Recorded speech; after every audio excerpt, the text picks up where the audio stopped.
From Vassar College, this is Conversations at the Salt Line with Wesley Dixon. On this episode, a conversation with Dr. Liz Andrews. Wonderful. Hi, everyone. It's me, Wes, and we're here with another episode of Conversations at the Salt Line. Today's guest is none other than Dr. Liz Andrews, the Executive Director of the Spelman College Museum of Fine Art. Thank you for being here, Dr. Andrews. Thank you for having me. Can I call you Liz, too? Of course. Okay, wonderful. Thanks for being here. So this is wonderful. I think it's so exciting to have you here representing yourself and representing Spelman. For those who may not know, because I don't want to assume everyone does know, can you just briefly tell the listeners sort of what Spelman College is, why it's historically important, and then we'll get into why it's meaningful that Spelman and Vassar are collaborating in the way that they are. Sure. So Spelman College is a women's college founded in 1881 in Atlanta, Georgia. It's part of the Atlanta University Center, which is a consortium of 3+ HBCUs, including Morehouse College and Clark Atlanta University. So it's a center of education right there in Atlanta. And thinking 1881, this is a time post-slavery, Right. but very soon thereafter. And so, frankly, places like Vassar or Wesleyan University, where I went to college, were not accepting of black students.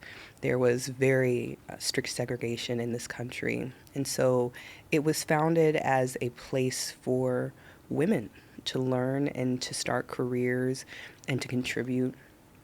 And it has become, one of the top schools in the country. It just was named number 36 on the U.S. News and World Report, and I believe for the 17th year in a row is the number one historically black college and university in the country. Incredible. And beautifully, it has had art as a part of its life for a long time, and it's really in a kind of renaissance right now when it comes to art. That's so exciting. Shout out to Beyonce, obviously. I have not gone to any of the shows. I'm not part of the Beehive, so do not kill me, those who are listening, but Yeah. I couldn't help but make the connection.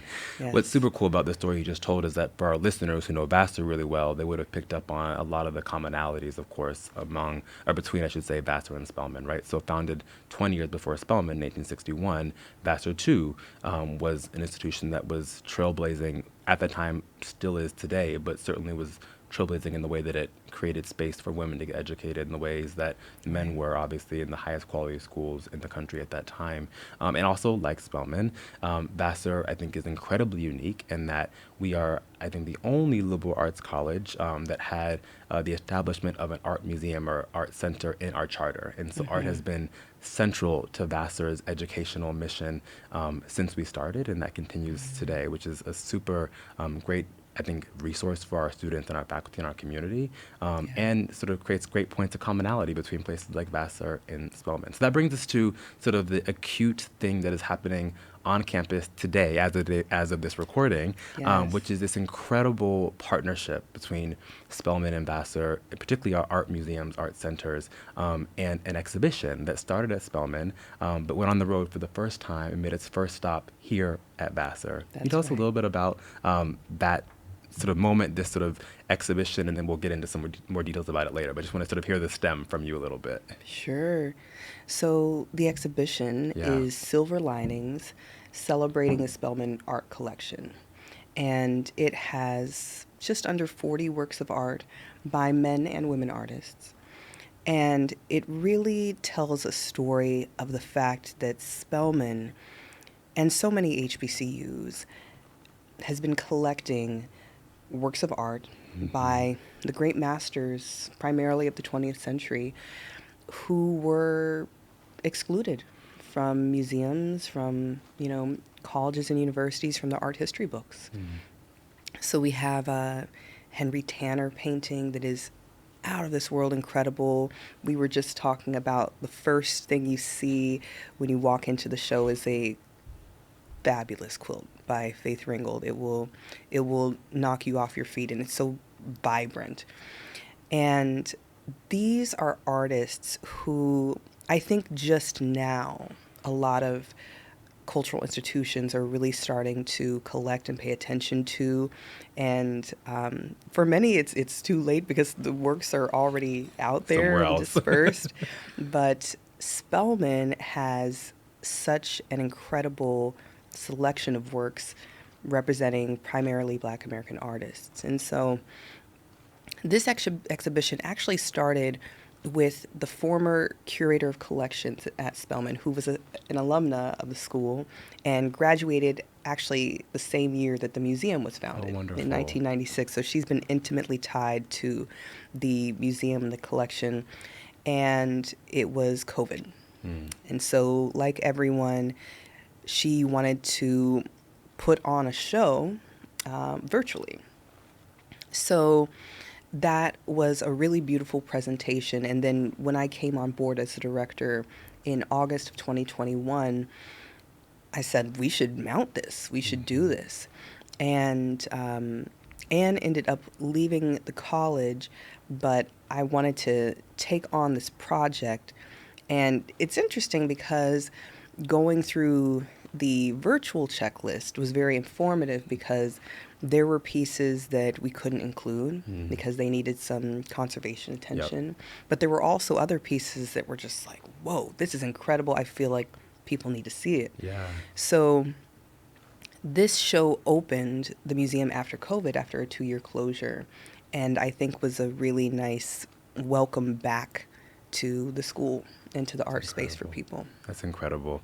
I told Liz earlier I had the privilege of walking through the exhibition a day early with our chief curator here at Vassar, Mary Kay Lambino, who's wonderful. So we'll talk about some of the pieces in a little bit later on in the episode. But I wanted to start sort of what you just talked about. This is, I think, a great opportunity for the world, people around the country, people who may not be familiar with Black art, familiar with Spelman, to be able to see the works of Black artists from the 19th and 20th century and appreciate it.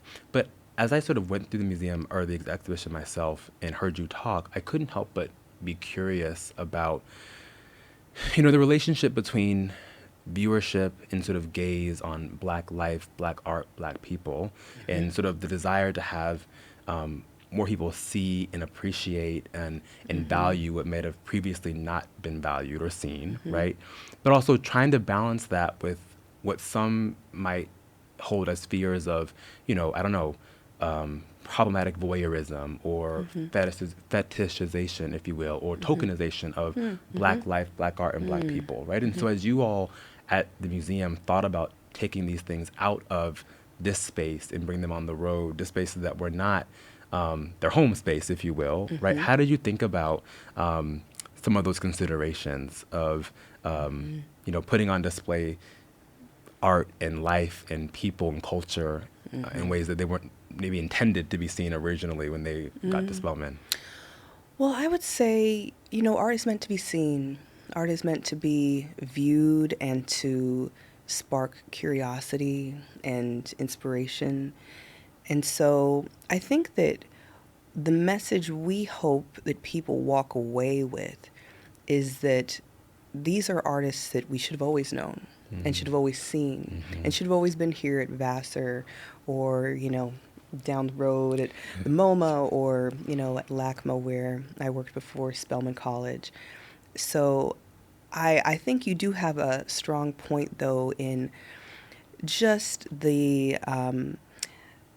there are a lot of areas of society where I think that there's some contentious conversation around who gets to define what counts as, for instance, art, and who's looking, and what does that gaze mean on the art. In this instance, with this show, I think that it is a really beautiful story and really beautiful artwork that people can engage regardless of where you're from and regardless of whether you're really interested or knowledgeable about art. Because, for instance, that Faith Ringgold piece, it's called Groovin' High, and it's people dancing like in a a very lively scene. And I think that just joy is something, especially at the time we were putting the show together, Karen Comer Lowe and myself, we really were thinking about how much pain and suffering and, just really heavy energy there was and still is in the world, and how art can really be a solace, a place of solace. So I think that this is a show that people can and should take away from, regardless of who they are. I love that. I love that. I think I read something in anticipation of our conversation and anticipation of the show where you or one of your colleagues described the holdings of the Spelman Art Museum as sort of hidden gems, or the whole thing as a hidden gem. Yeah. And part and parcel of our most recent conversation, I'm curious sort of how you think about that, and if there's value in sort of remaining a hidden gem, right? I know like sometimes, right, people like having the undiscovered sort of underdog, hole in the wall, kind of not cachet, flashy thing, if you will, right? And obviously you're unhiding yourself by going on the road in this way, which is wonderful. But where do you feel to fall on that spectrum, right? How much do you sort of want your stuff to sort of stay intimate and sort of hidden, and how much do we want it to be seen in the ways that it was intended to when it was first made? For us, I think that it's important to get it out there. It's really important to get it out there because there is a group of people who've always known what is at Spelman. For instance, there's a sculptor named Selma Burke. She made the relief that was then used for the image of Franklin Roosevelt on the dime. Many people don't know her story, but we have more of her sculptural and also drawing works than anywhere on the planet. So if you are looking for Selma Burke, well, first of all, you have to know Selma Burke, so you know something. Yes. And you probably know you have to go to Spelman to find it. It's incredible. So we've always, to be clear, lent and been an academic resource when it comes to the collection. But this is the first time that Spelman has organized a full show of just works from the collection and then traveled it. So I honestly, one of the biggest goals I've had and am working on now, this is part of that effort, is to really care for and put the collection out there. Yeah. Because it's meant to be used and learned. So it's not the sexy stuff, but I am working on things like inventory and conservation, and the goal is to have a publicly searchable archive with high resolution images of all of the works, so that anyone from our students to someone here at Vassar, someone putting together a show, in Singapore, whatever, would be able to learn about the works in the collection. So I think that there is definitely something to be said for keeping your cards close to the chest. But I think it's time for Spelman to really step into its own in a new chapter of the museum, where we claim our rightful place as a leader of creating knowledge and of caring for and exhibiting works of art by Black artists and Black women artists in particular. Yeah, I love that. You said earlier, and I think you're so right, that the exhibition is one that can be appreciated and experienced deeply by folks who are not art people. They're not sort of formally trained in art history or how to sort of think about and assess art. And when you said that, it reminded me of something that I thought about a lot, which is sort of the difference between art and museums. And of course they're related, right?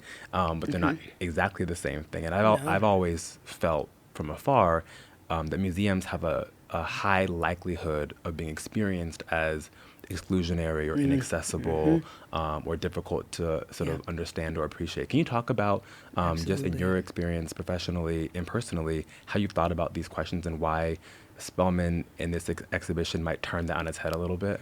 Yeah. What you say is a a well heard opinion of museums. They can feel very exclusionary, they can feel elite. Oftentimes, they're very expensive to get into, so there is barriers to access.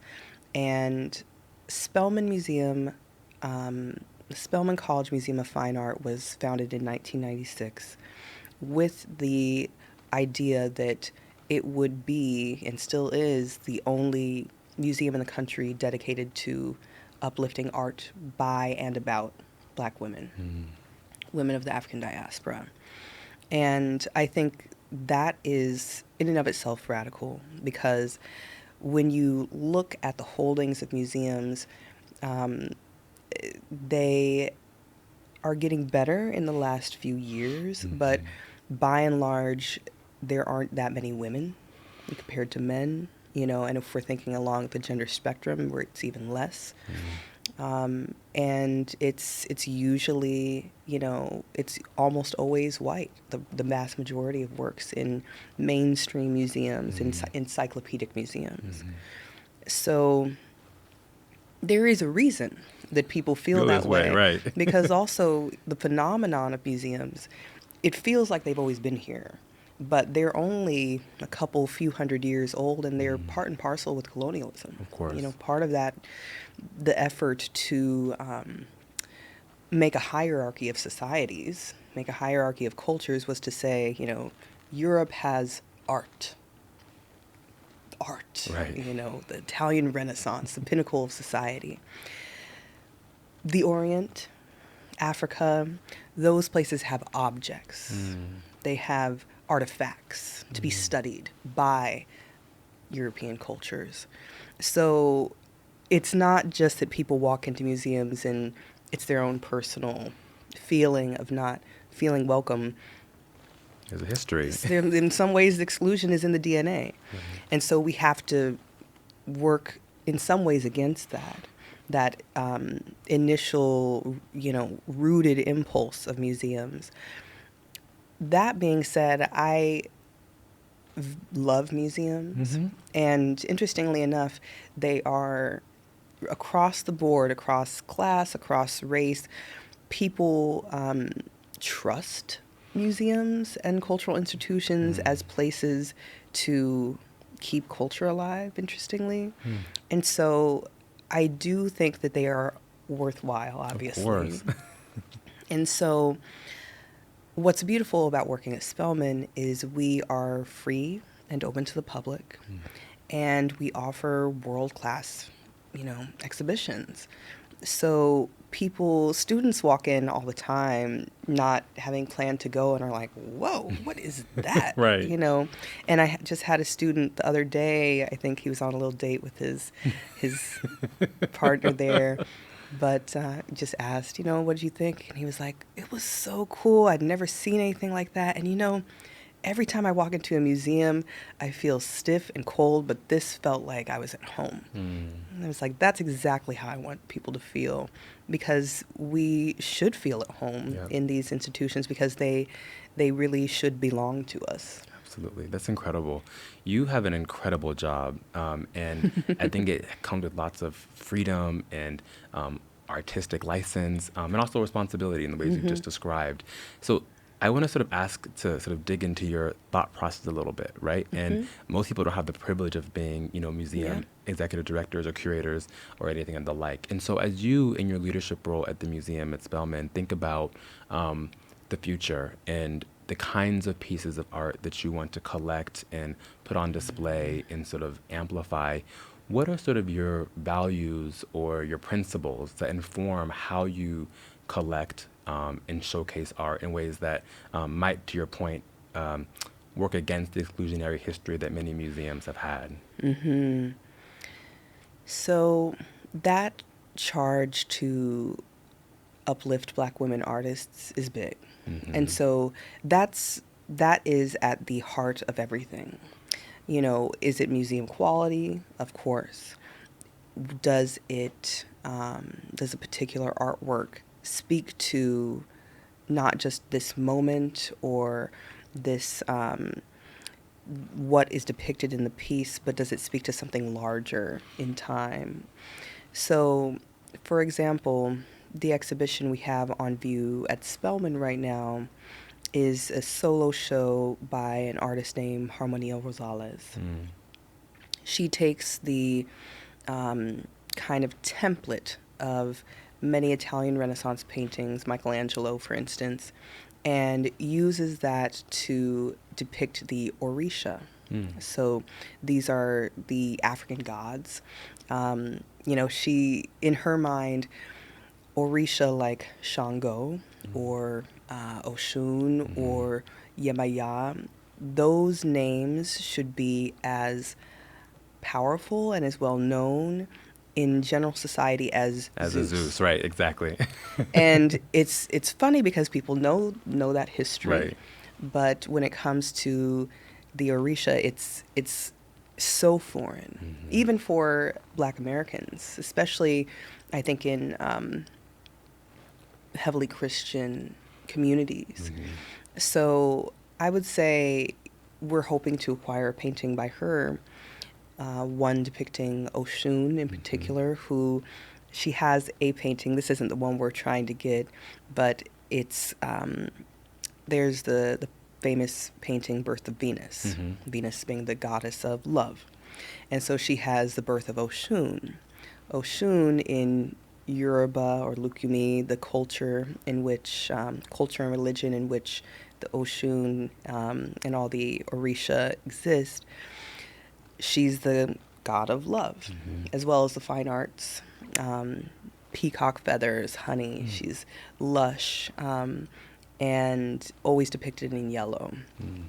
A lot of people know her, speaking of Beyonce, because Beyonce kind of embodied her in the video for the song Hold Up. She's wearing a long yellow dress and opens the store and this water rushes out. So she's the god also of fresh water. So this is all to say, I can talk about the story behind these paintings Right. for hours, and people can learn about figures, gods that they've never heard of, but maybe, just maybe, they've had some experience with, because the religion that has been passed down has hidden that this whole time. Yep. So I think that it's important to find works of art that we will still find important 100 years from now. So if we're putting together a show and want to come back to Vassar, our grandchildren, they will have works that we have chosen to collect now that speak to something timeless. Yep. That's super helpful. And as you were talking, I couldn't help but sort of focus on a word. I don't even love semantics like that, but I couldn't help but focus on the word fine art that we've been using in our conversation. And obviously, I think the word fine art comes with it some sort of coded understanding of what is museum quality, as you said earlier.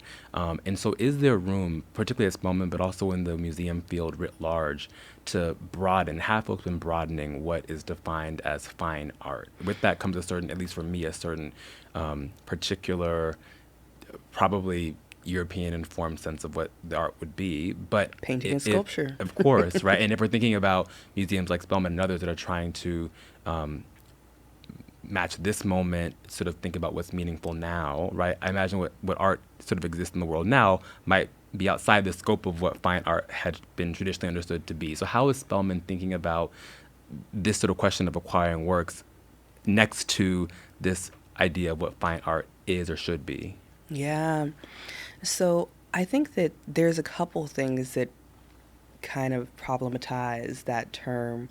And there's time-based media, which is like video, things that you would play in a video room or something like that. So there's different experiences around different sorts of art, but also I think the engagement portion of working at a museum and making sure that there are events that bring people in who might not usually come so having performance. Hmm. We love to collaborate with, for instance, there's a very cool and strong dance department at Spelman, and we'll have classes come in and do their final projects in response to works on the wall.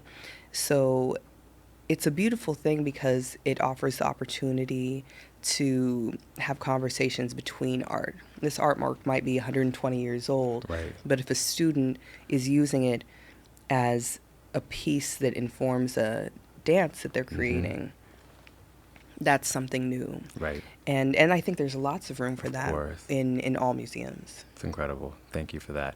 So let's go to the show, because the show is just spectacular, as we both said already. And it was such a joy to experience it with very little priming last night, because I sort of felt my raw emotions and sort of had these very unbiased reactions as I went through the show. So I think or I told you that our curators here have decided to sort of start the show with the Faith Ringgold piece you mentioned earlier. And for those who are listening, I should make a little plug actually before we keep going.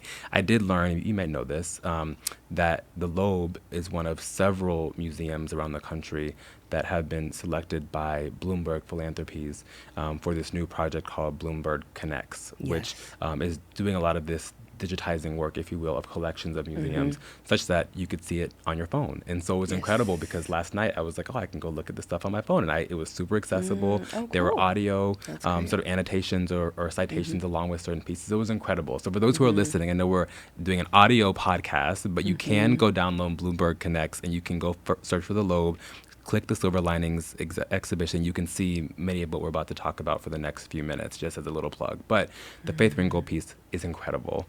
And I was saying to Liz earlier that I particularly enjoyed it being at the beginning of the show because for a couple of reasons. One is I had a personal connection because my grandma she lived in Mississippi, and she made quilts all the time. And so she was one of the last folks I knew who had the actual art of making real quilts with the sort of the tables and the different, it's like it's not an easy or pretty thing to do in the process, right? So I love seeing quilts for that reason.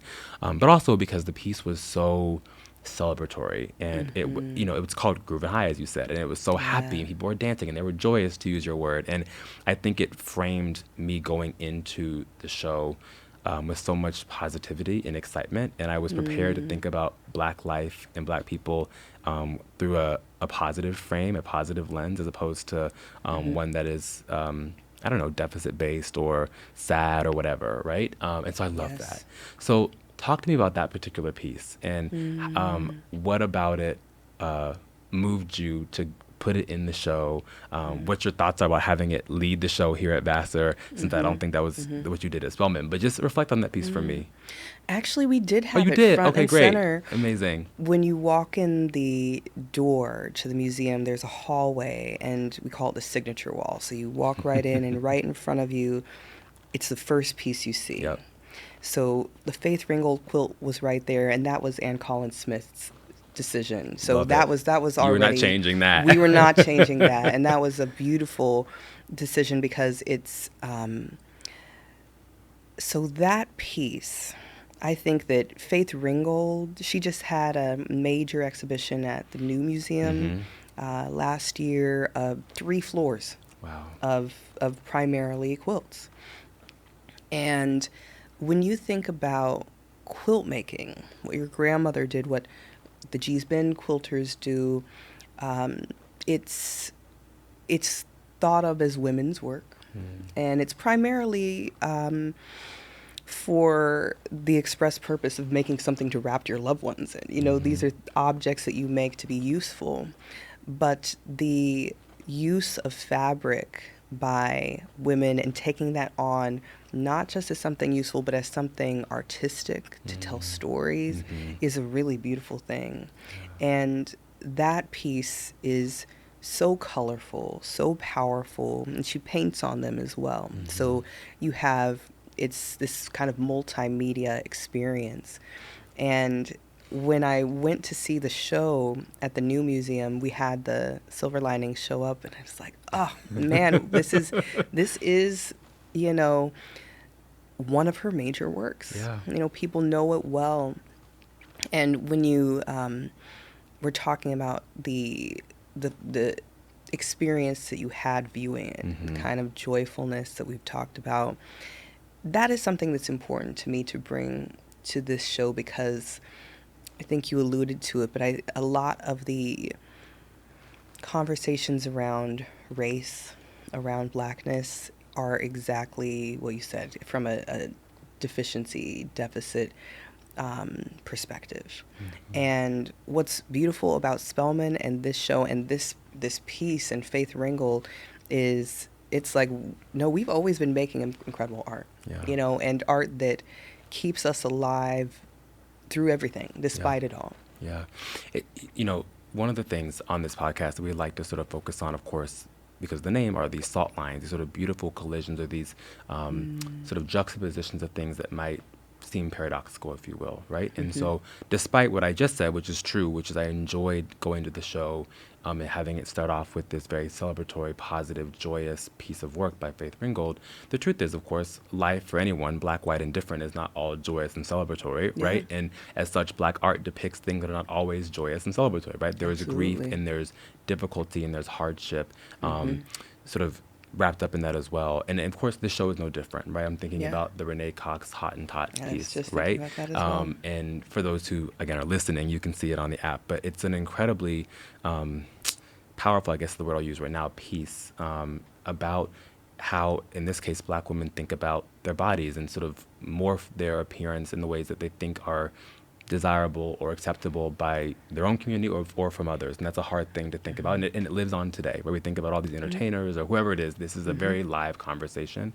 But I'm curious more broadly how you, in selecting works for the exhibition, balanced a proportionality around grief and joy. And they're, of course, not discrete in the way I'm saying it. They're on a spectrum, right? But how did you think about sort of the net emotion, the net feeling you wanted people to leave with after seeing all of the works in the exhibition? Yeah. So we kind of thought of the show, and that's Karen Comer Lowe and I, in 3 different themes. There was the Great Masters, and that had Romare Bearden. We had the Tanner, Faith Ringgold, all at the center. We had figurative work. And so the Renee Cox, it's an enormous black and white photograph. She's the one posed in the picture, and in that, it's from the 90s, but it speaks to today in an eerily relevant way. But she has, and speaking to her, she's nude in it, but she found at actually a Halloween costume store. Is that what that was? Okay. These kind of like fake plastic breasts and buttocks. And the title of the piece, Hottentot. So the Venus Hottentot was a South African woman who was brought to Europe and put on display. Piccadilly Circus in Paris, all of that. That's where she would be, and the attraction was that she had a large posterior. And so talking to the students who would come in about current trends around like BBLs, Brazilian butt lifts, and things like that, there's the way you described it is the way black women see themselves, but I think what Renee Cox actually is doing, she's posed and she's looking straight into the camera, and I think she's actually questioning the viewer's gaze. I think it's less for her about the way she sees herself than the way she thinks that society sees her as a black woman, and the way she is not only supposed to perform, but supposed to be and supposed to look, whether it's naturally or prosthetically.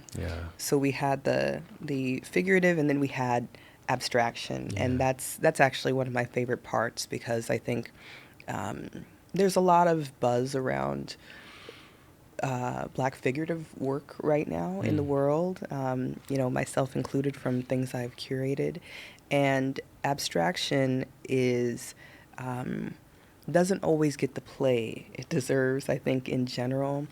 And there's some incredible examples of it in this show. Yeah. So it was a balance of really less the emotions and more the types of media that Yeah. you see, and representing a breadth of works. Yeah, that's super helpful to hear. One of the things that also struck me as I was reading, I don't know what you call them formally, I call them citations, but sort of the text next to the work you see on the wall, was, a number of the artists that you all chose to represent in the show, I think not unique to them, frankly, were depicting Black American life or Black life in this country, but either did that from abroad or moved abroad at some point in time, right? People, I think, I forget who was, someone was living in Mexico. Elizabeth Catlett. Yep, exactly. Ooh, yes. And so it's interesting because, of course, as all art does, this art tells a story, right? Not just in what's on the page, but sort of in who is the artist and sort of the life they were living that might have drawn them to create such stories, right? And so how do you reflect on this, I don't want to call it a trend, but this sort of experience of many Black artists in the 20th century having difficult experiences in this country, right? And having to go abroad to be able to create art about their life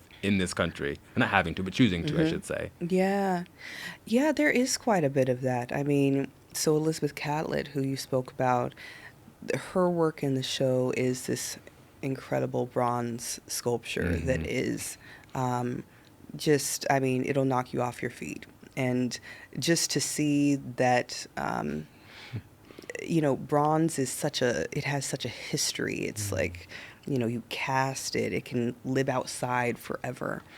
And Elizabeth Catlett, living in Mexico, and she did for a long time, I think really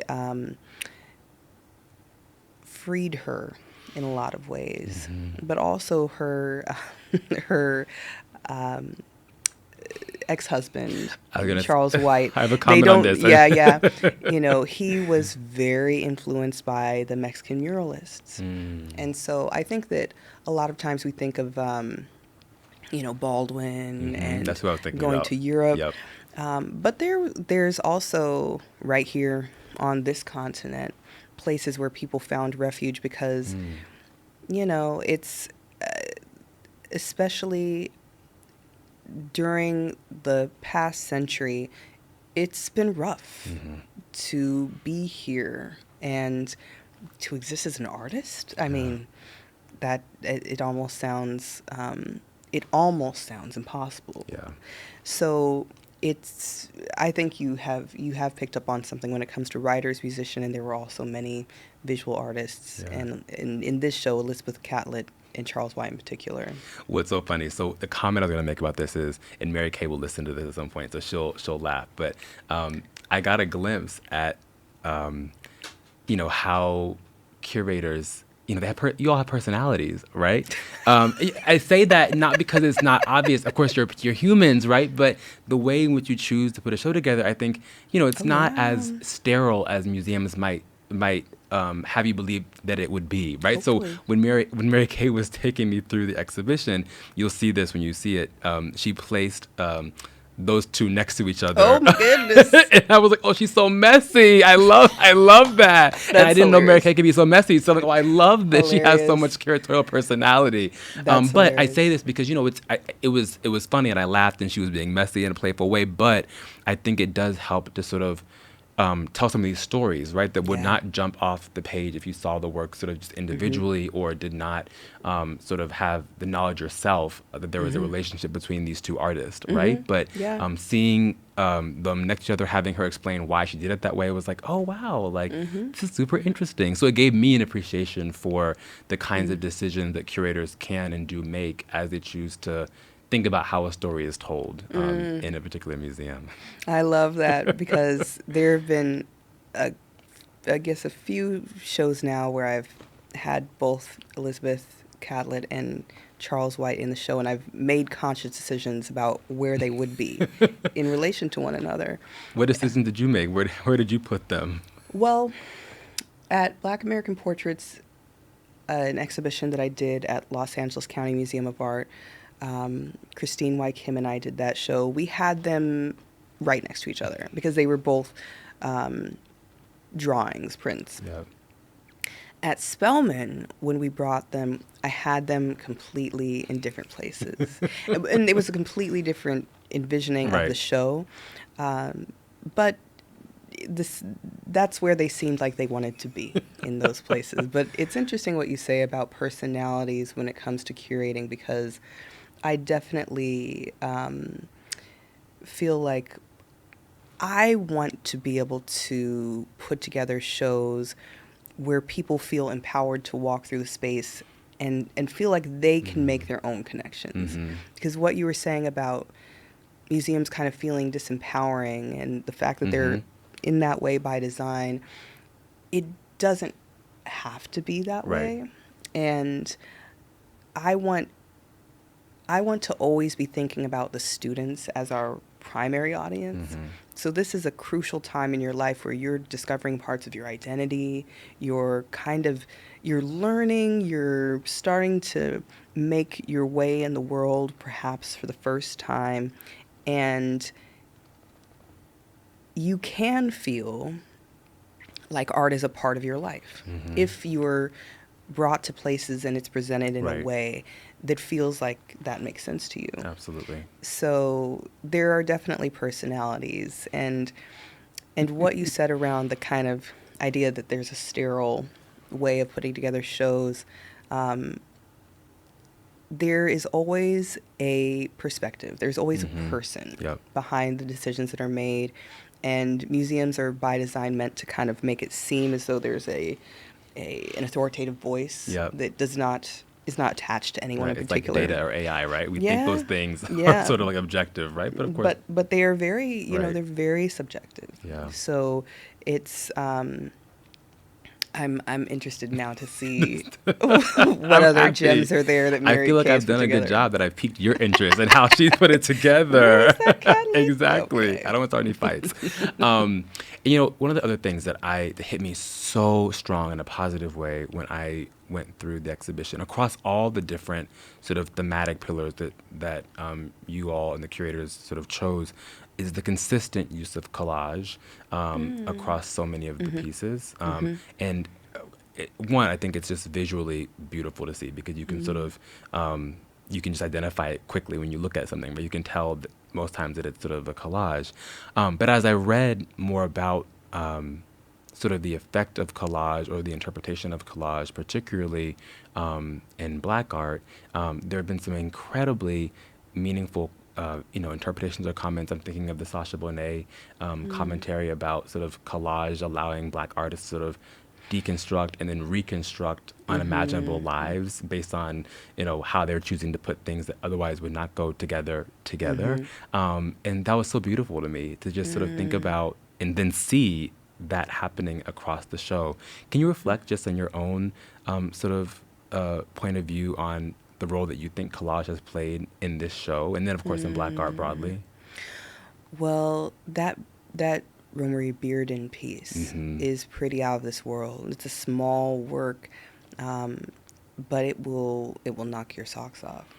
And I think what's beautiful that I know they've done in this presentation is tell the story of the Spiral Yes. Collective. Yep. And so Bearden was one of the founding members, and he really. Can you just define what the Spiral Collective was for those who may not know? Spiral was a group of artists who were responding to the civil rights movement.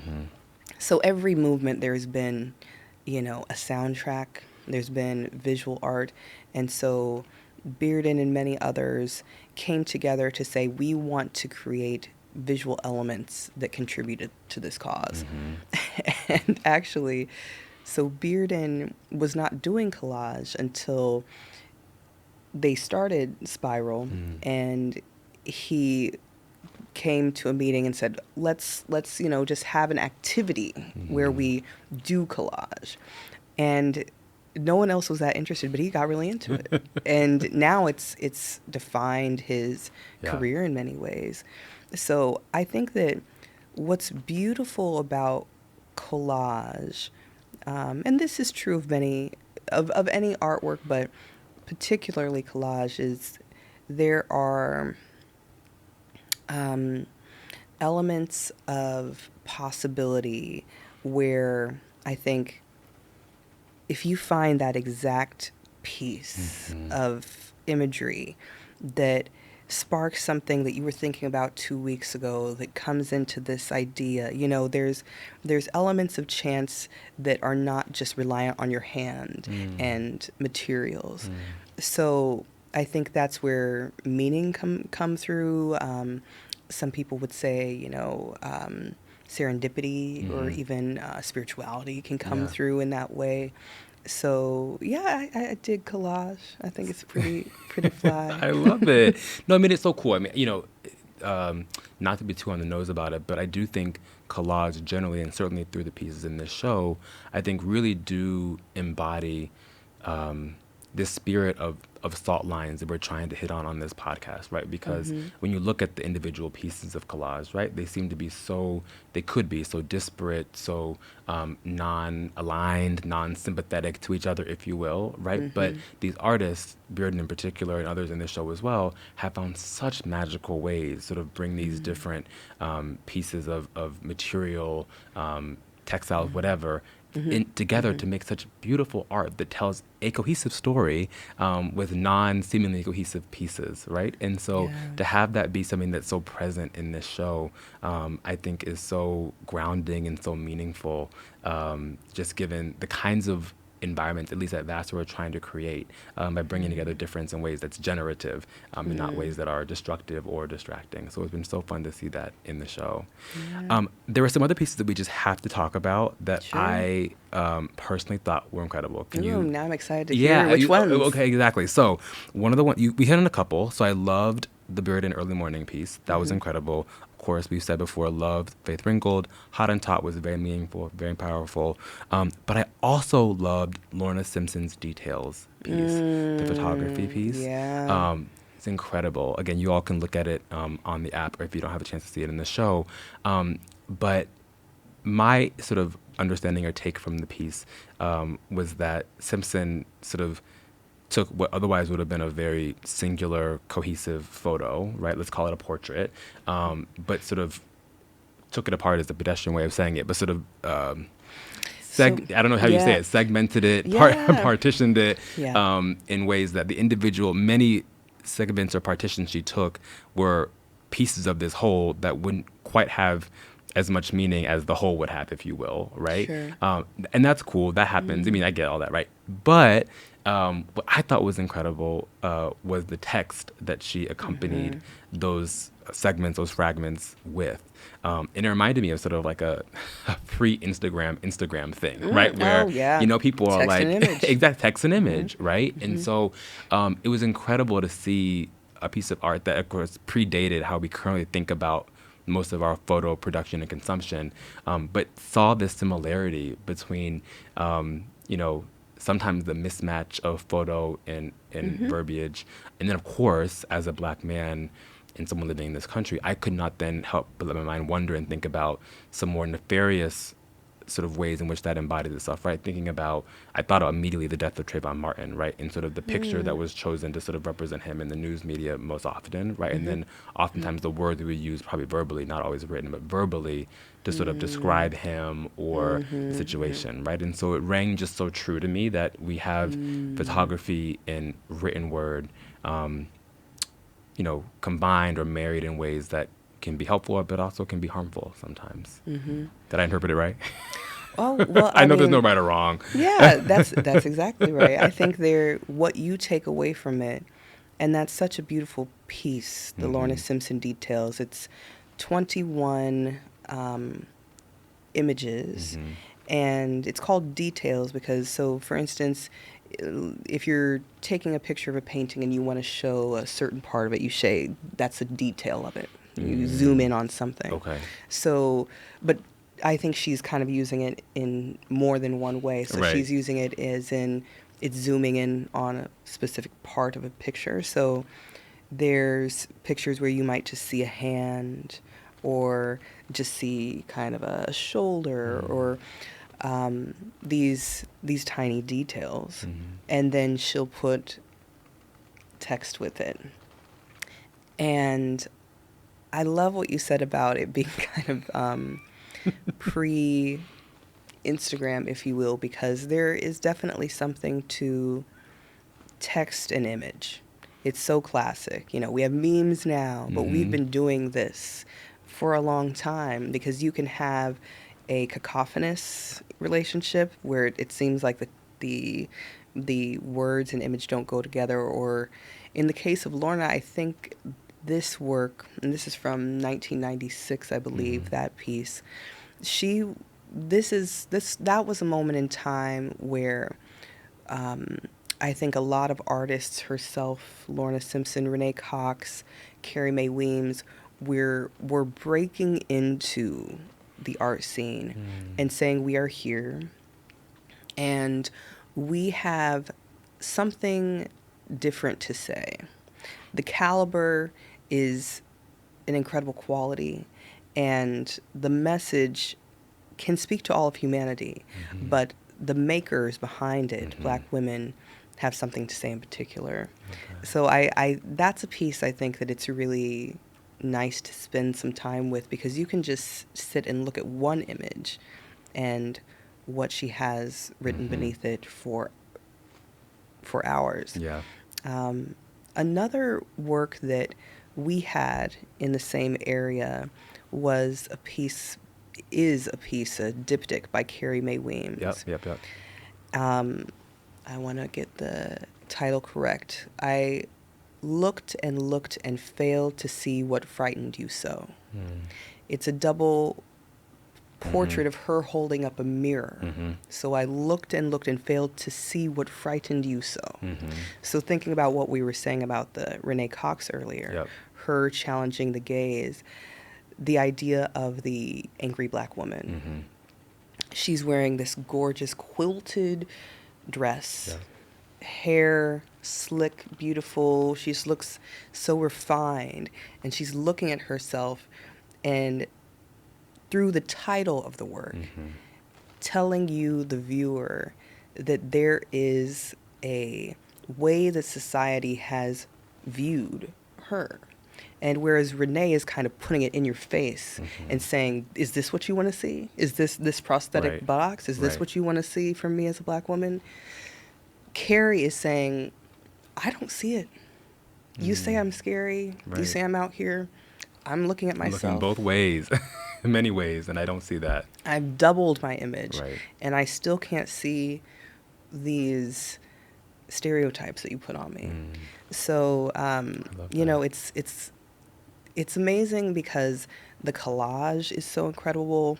Bronze is the Elizabeth Catlett bronze is out of this world, but photography is has always been such a powerful tool for Black Americans, especially because, shout out to Deborah Willis, my mentor, who's written books and books and books and really has changed the field of art history and photography studies to think about the ways Black Americans have taken the camera and turned it on themselves to say, this is the way I want to be seen. This is the way I see myself. Because what I think Carrie Mae Weems with that mirror is trying to conjure is the fact that, for instance, the very first personified trademark in this country was Aunt Jemima. So the first time there was a personality associated with the brand, it was a Black woman wearing a headscarf, a kerchief, and it's a brand for pancakes and syrup. So, and this came out also during Reconstruction. So a nostalgia around slavery, around having a Black woman in your kitchen, you know, cooking for you. So I think that there have been so many images that have defined the way we see as a society, as Americans, and because of film, photography, there has been a dominant gaze that has looked down, has demonized. And so Carrie Mae Weems is turning the camera on herself, and another one from the 90s, to say, this is not how I see myself. Yeah, absolutely.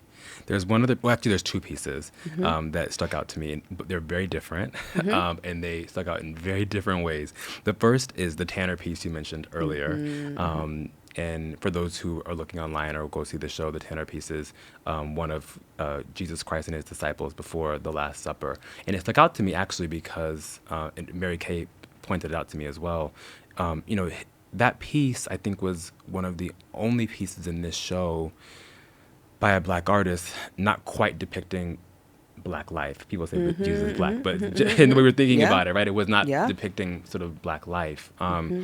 And it stuck out to me in that way. Well, it stuck out for me for two reasons. One is not serious. One is serious. The non-serious reason it stuck out to me is because it gave me PTSD to when I was in Moscow a few years ago, and the person who was hosting me in Moscow took me to all these different museums, and I saw so much iconography. I could not handle it. Oh my gosh. It was like I was drowning in iconography. And I was grateful, though, that I had gone to Bible study as a child because I could actually appreciate it a little bit because I had some reference for the art and for the stories. But it gave me a little bit of just a memory of that. That was the not serious version.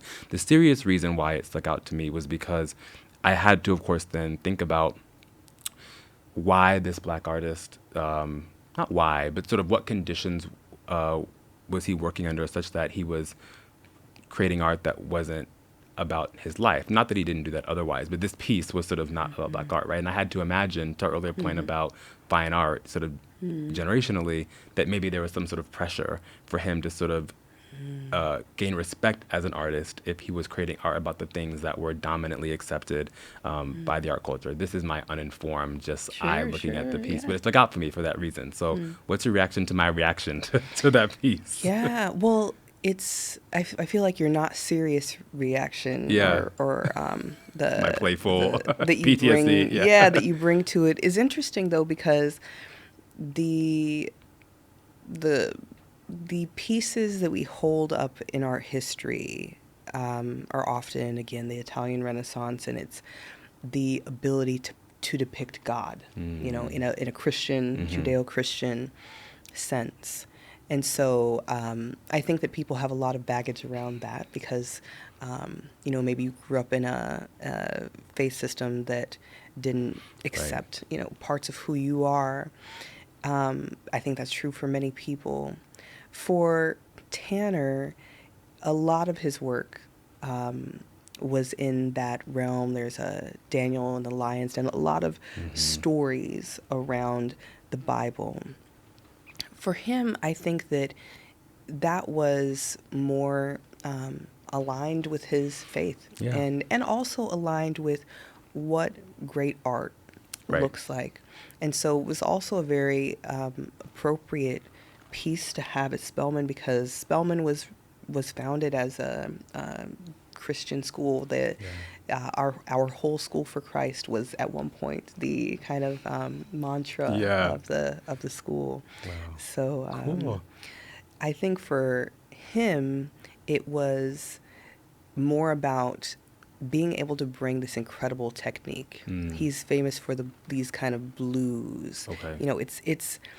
It's a moody painting. Yeah. It's very dark. It's not that celebratory gold leaf. It is, I think, him envisioning a very serious moment in time within, whether you subscribe to Christianity or even just the stories of the Last Supper and what would then transpire soon thereafter.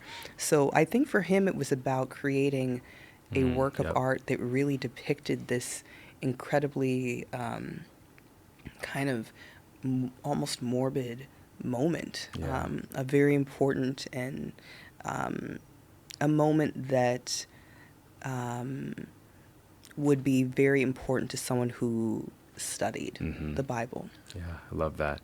Right before we hop into our hot seat questions, the last piece that I really enjoyed, let me make sure I get the name right, was the Deborah Roberts Grills Not On Me piece. And again, there's numerous ways in which it resonated with me. dating myself, I was in, I guess, middle school when that Nelly song "Grills" came out, and so that was just my association with grills, right? And you saw them in the video. And for those who may not know, since I know we have all generations listening to the podcast, grills are these, I don't know, jeweled mouthpieces that people put on their teeth, if you will, and they're associated with, I think, most commonly with probably people in hip hop or rappers or whatever. But this piece was incredible because not only did it sort of highlight these young men and women who had sort of jewelry on or around their teeth in certain ways, right? But I thought it was complicated in these beautiful ways by having these tiaras or other sort of accoutrements, if you will, on these figures represented. And I think, at least in my experience with the piece, it really flattened out how we think about gender expression, if you will, in traditional ways of thinking about masculinity and femininity, and acknowledging they can exist together, sort of in one place, in one person. So I just loved seeing that. I thought it was an incredible demonstration of collage, and whatever message I took from it about gender and perception, I thought were really cool. I love that. That's one that students really gravitate to as well, because, like you said, collage. It's a very different kind of collage than you see with Bearden, because Bearden covers the whole page, whereas Deborah Roberts has created these kind of busts almost, and is really making. I think it's a playful work. There's 4 of them that can go in different orders, and the idea of the mouthpiece, but also just the way that people kind of present themselves in grills. I think, if speaking of multiple generations, I think there's a generation that would say, that's, Right. That's ghetto, that's lower class, that's something that's not, beautiful. And for her, I think she's kind of paying tribute to the vitality and creativity of youth. And I think I love the way that you see kind of a fluidity of gender in it, because I hadn't thought about it quite that way, and it's an interesting interpretation. Thank you. It's kind of you to say. So let's hop into our hot seat questions before I let you go.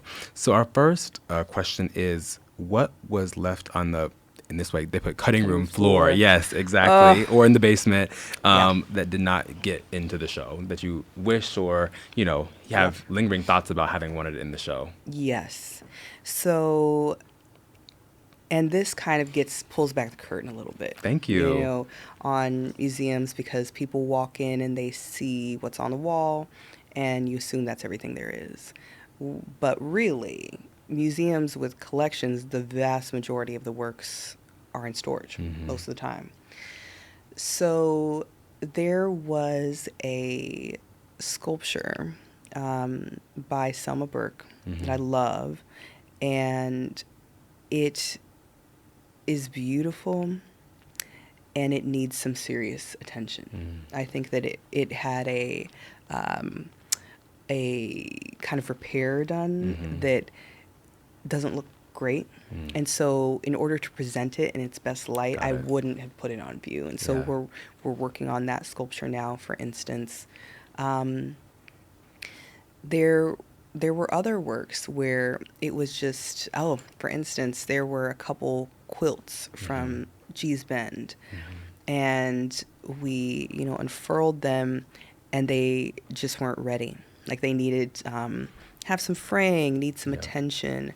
So there were works. It was helpful because going through the collection and putting together the show helped me to discover the collection as a new director, and say, okay, this is the state of what we have and what we need to do. And I mean, caring for works of art is a huge part of what museums do that you don't see. So it was a lot of works that are really beautiful and needed some TLC. But I will say, actually, with the G's Ben Quilts, I think we can say this now, Yeah. but our spring show will be a show that is spun from the collection, from several G's Ben Quilts that we have that will be newly restored. Yeah. And that's exciting because I think this show that we have coming next spring wouldn't have been possible without Yep. doing the work of putting together the Silver Linings Incredible. collection show. Thank you. The next question is, they wrote it as, what museum is doing incredible work that is not getting recognized or is not known well enough, in your opinion, that should be appreciated more? Besides the Spelman Museum. I was going to say the Spelman College Museum of Fine Art. I figured you would say that. I would say Spelman, actually, but I won't just say that. But I will say that it surprised me coming to Atlanta that so many people didn't know Right. Spelman has a museum and that it's free Right. and open to the public. Right. Because Spelman, like Vassar, you have to come through a gate. There's these old buildings. There's a strong Yeah. sense of tradition. And so I think people don't necessarily know that they can come in and Right. go to the museum. Absolutely. So I will say Spelman, but also I have to give a shout out to the Clark Atlanta University Museum, which is part of the Yep. AUC, and they have a museum as well and an incredible collection. So I'm excited to partner with them on some things. We're borrowing one of their G's Ben quilts for our spring show, and I think that Spelman, for people who don't know a lot about HBCUs, I think is more well known. But when it comes to collections, Clark Atlanta has it has a very deep collection, and that is because actually one of the artists in the show, Hale Woodruff, there's two out of this world paintings by Hale Woodruff in abstraction. He founded the art department at the Atlanta University Center. wow. So all of the schools had the same art department and still have the same, for instance, curatorial studies program. But he also founded the Atlanta Annuals, the Atlanta Annual competition in painting, sculpture, and drawing for Negro artists. And they would collect all of the winners Wow. every year. Wow. So, oh my God. Going into their collection is out of this world. So I'll say Spelman College Museum, and but Clark. also Clark Atlanta University Museum. Wonderful. And the last question, which I am curious how you're going to feel about this question, is sort of like artistic insider trading. But someone has asked, if I am an aspiring art collector, what up-and-coming artist should I put my attention to or look out for right now? Oh, well, I would say that's a great question because a lot of people are thinking that way right now. I would say back it up and do your homework. So I would read some books, I mean, I'm serious, Yeah. like looking through catalogs, getting a sense of what am I even looking at, so getting a sense of history. And then, I think there's lots of ways to connect with artists working today, lots of Instagram pages Right. and different things. But I would say look for artists that speak to you. Right. Because if you want to start collecting, you want things that really grab your attention and you want to live with or potentially, pass along to your children or give to a museum. And it might not be the artist that's popular yet. Right. So I think everybody has pretty much this question, like, who should I be buying right now? of course. It's like, yeah. whoever speaks to you, Right. honestly, because supporting artists early in their career is a Paramount, yeah. gift. It's a real gift to you and to them. And to them. So I would say, you tell me Who I like. who I should be looking out Right. for.